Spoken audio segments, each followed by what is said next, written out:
Donald Trump pode causar um conflito mundial através de uma promessa de campanha esquerdista. Sim, isso não é um clickbait, eu vou te explicar tudo até o final desse vídeo, então presta bem atenção. Já te peço para deixar o like, de verdade, dá o like aí mesmo, isso é muito importante pra gente, e se inscrever no canal pra gente atingir a nossa primeira meta de inscritos. Bom, vamos começar do porquê Trump foi eleito, principalmente, né? Porque ele conseguiu transferir tantos votos. A gente sabe que um dos principais motivos, uma das principais dores do eleitor americano era que, principalmente a questão da inflação. Os Estados Unidos jorrando muito dinheiro desde o início daquele conflito na Ucrânia, financiando muito, mandando bilhões e bilhões e bilhões de dólares, e o americano sustentando isso, sofrendo na pele. A gente sabe que muitas pessoas que não votavam, eu vi entrevistas de eleitores no dia da eleição, e outros que apoiavam Biden, ou foram em 2020, resolveram votar em Trump dessa vez, por conta da economia. Então a gente sabe que a economia foi um fator que pesou muito. E a gente tem plena certeza, porque foi assim no primeiro mandato, de que a economia dos Estados Unidos se fortalece com Trump. Seja por uma redução de inflação, por atrair mais investimentos. A gente sabe que o Trump tem propostas para desburocratizar ainda mais os Estados Unidos, né? Tirar o Estado, reduzir impostos da carga tributária. Fatores que fazem com que o país se fortaleça economicamente, com que a moeda se fortaleça. Então é um dos grandes pilares aí que fizeram que muita gente escolher votar no Trump. Bom, e qual seria esta promessa esquerdista? De fato, é uma promessa de campanha, ele prometeu isso. Eu concordo com metade dessa promessa, eu vou explicando ali em partes. Primeiro, a parte que eu concordo e acho que ele poderia fazer, deve fazer pelo menos essa. Depois eu vou explicar a que eu não concordo e a que eu acho que pode causar de fato um colapso mundial a ponto de um grande conflito armado. Bom, o Trump ele sempre bateu muito nessa questão das relações com a China. No primeiro mandato dele, ele já tinha essa questão sobre tarifar produtos importados da China, e agora não é diferente. Só que desta vez, ele prometeu tarifas de 60% para produtos chineses, né, fabricados na China. Só que a gente sabe o seguinte, tarifas nada mais são do que são impostos arbitrários colocados por um governo em cima de um determinado produto.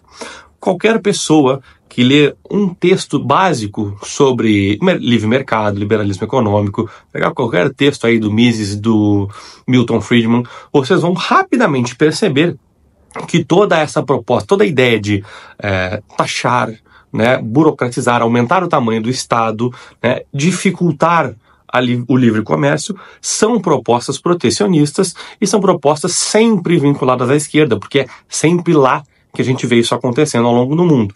E esse argumento que o Trump usa, vocês provavelmente, se pesquisarem no Brasil, talvez só encontrem esquerdistas falando, que é o argumento de proteger a indústria nacional. Vocês vão encontrar tranquilamente Ciro falando isso, Lula falando isso. Porém, por que eu concordo com essa primeira metade da ideia de tarifar produtos que venham da China?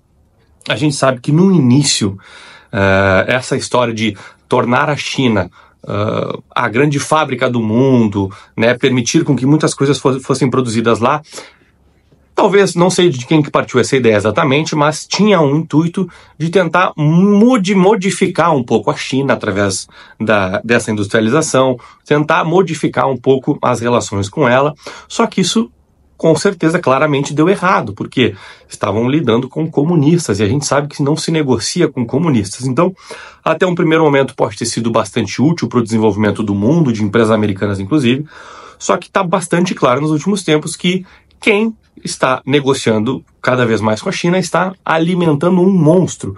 Por quê? Eles roubam propriedade intelectual das empresas, quem vai investir lá precisa se associar, né, ao Partido Comunista Chinês, ele acaba sendo sócio das empresas, pegando uma porcentagem. Depois, essa propriedade intelectual, né, ela é copiada e eles fazem produtos semelhantes e meio que chutam aquelas empresas dali para que eles possam ter ainda mais lucro. Então, hoje negociar com a China nada mais é do que alimentar um monstro. Só que a gente sabe também que o mundo está cada vez mais globalizado e um país depende cada vez mais do outro. Então, hoje não é simplesmente fácil tu dizer não vou mais negociar com a China, né? O Brasil mesmo não teria condições de fazer isso, porque a China investe muito, compra muito, e isso é até uma estratégia deles, de fazer com que os países dependam para depois ter esse jogo aí e se tornar cada vez mais fortes. Só que, do ponto de vista dos Estados Unidos, alguém precisa fazer algo para com a China, né? Então, taxar em até 60%, por mais que essa proposta seja bastante esquerdista, e eu nunca achei que eu fosse concordar com isso, eu já tinha pensado coisas semelhantes durante um governo Bolsonaro em relação com a China. Não taxar dessa maneira, mas tentar negociar mais com americanos, mais com outros países e um pouco menos com a China, deixar eles avançarem menos, tentar frear um pouco esse monstro que se avança para cima do Brasil. Então, algo precisa ser feito com a China. É importante que os Estados Unidos tenham esse poder e essa capacidade. Só que a gente entra em alguns poréns. Do ponto de vista geopolítico, eu acho positivo, porque os Estados Unidos eles acabam se fortalecendo, né? Eles vão enfraquecer a China, que vai ter mais dificuldade de vender, vai ter mais dificuldade de fabricar, os produtos que saírem de lá vão ficar mais caros, então dá uma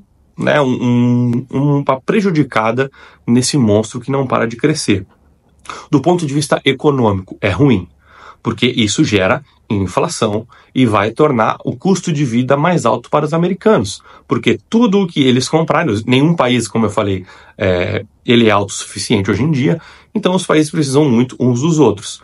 Tudo o que vier da China com 60% mais caro vai dificultar a vida do americano, tende a aumentar a inflação, sendo que foi uma das principais pautas que transferiram votos de Biden ou daqueles que estavam desligados da política para votar no Trump.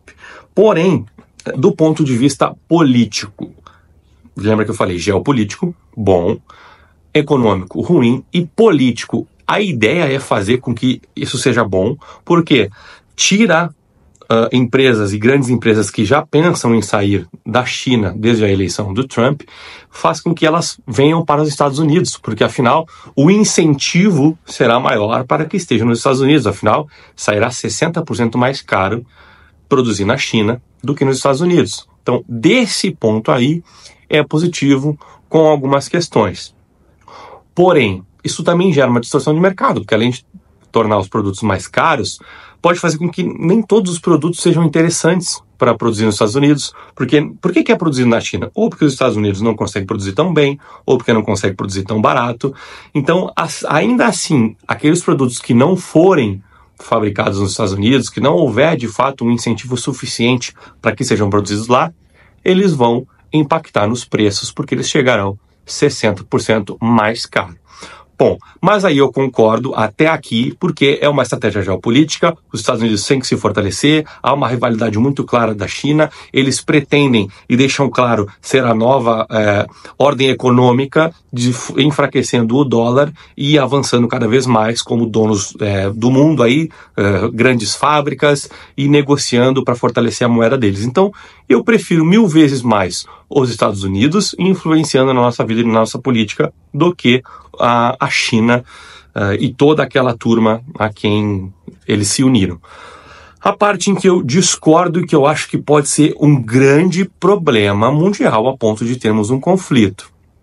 Trump também prometeu que iria gerar tarifas de 10 a 20% para todos os outros países. E aí há de se acender um alerta, aí é um perigo enorme, porque há uma relação de reciprocidade entre os países. Além de eu já ter falado que nenhum país é autossuficiente, logo, os Estados Unidos não conseguiriam dar conta de produzir tudo o que seria desestimulado a importar de outros países, também há uma reciprocidade. Os Estados Unidos não vai simplesmente taxar em 20% os produtos que saem da França, os produtos que saem da Alemanha, os produtos que saem do Brasil, e esses países vão ficar, não, tá tudo certo, tranquilo, né? Tá prejudicando a nossa economia, mas a gente vai continuar vendendo. Os Estados Unidos acabaria prejudicando, inclusive, os seus aliados. Então, vamos lá, do ponto de vista econômico, péssimo, porque ia tornar mais caro tudo para todo mundo, inclusive para os eleitores do Trump.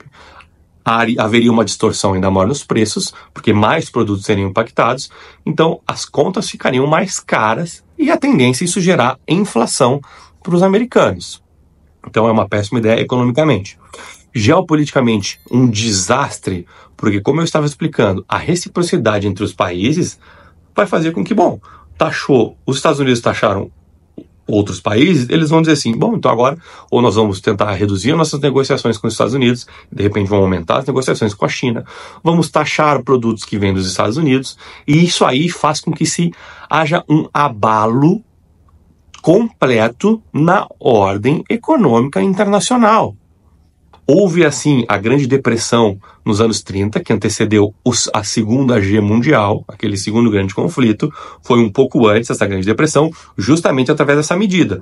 Essa medida que torna esse protecionismo, faz com que os países pensem, bom, é um mercantilismo, né? Eu vou vender o máximo que eu puder para todo mundo, mas eu não vou comprar nada de ninguém. Só que se todo mundo agir dessa forma, acabou o livre mercado, ninguém vai vender nada para ninguém, e aí há um colapso, e aí os incentivos é o estopim para que haja uma terceira guerra mundial, aí um terceiro conflito, porque aí tu acaba completamente com essa estrutura que ainda deixa as coisas num patamar de, beleza, nós estamos a um passo de um possível conflito, mas ainda tem algo que segura cada um no seu lugar.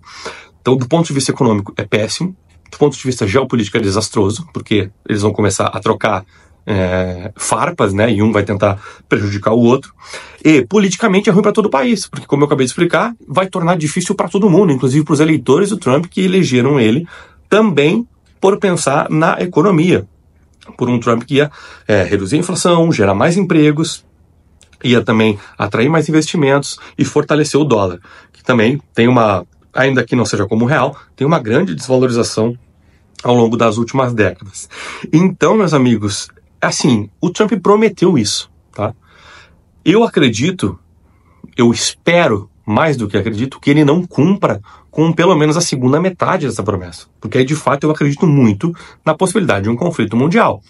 Se ele cumprir até a primeira metade, eu acho positivo, concordo, e também defenderia isso. Agora, estender para todo o resto do mundo, para mim, seria desastroso, porque a gente entra nesse sério risco de ter gravíssimas consequências para a economia dos outros países, para a questão militar e todas as outras questões que envolvem assim, esse resquício de harmonia que ainda existe, que não nos fez entrar num terceiro conflito mundial. Se ele vai fazer, bom, eu torço para que não cumpra. É uma promessa de campanha, só que a gente sabe que às vezes nem sempre políticos cumprem tudo que prometem, muitas vezes isso acaba sendo para jogar para a torcida. Eu acredito no seguinte, ele pode ter falado isso e em relação aos outros países para meio que dar uma pressão, dar uma cutucada, dizer, olha só, vamos facilitar as nossas negociações, o comportamento de vocês em relação ao nosso país, em relação aos nossos inimigos, para que vocês fiquem na linha, senão eu faço isso. Acredito que tenha sido com esse intuito, né, de passar uma mensagem, passar um recado, porque se de fato for para colocar em prática, eu acho que vai ser desastroso. Então, vamos acompanhar assim que ele assumir o cargo. Eu torço para que ele cumpra no máximo a metade dessa promessa, que é a parte onde eu concordo, e vamos aguardar para ver se foi um recado ou se de fato ele pensa e vai dar mais demonstrações de que ele faça isso. Então, se gostou desse vídeo, deixa um comentário aqui embaixo, deixa a tua opinião, compartilha com outras pessoas também essa análise, que talvez muita gente não tenha pensado sobre isso. Peço para que tu te inscreva no canal, que a gente possa atingir aí a nossa primeira meta de inscritos, e deixa o like, porque o canal que está começando não tem aquele mesmo alcance do Instagram, então aqui a gente está realmente começando do zero, e qualquer interação é muito importante para mim, tá bom? Um grande abraço e até o próximo vídeo.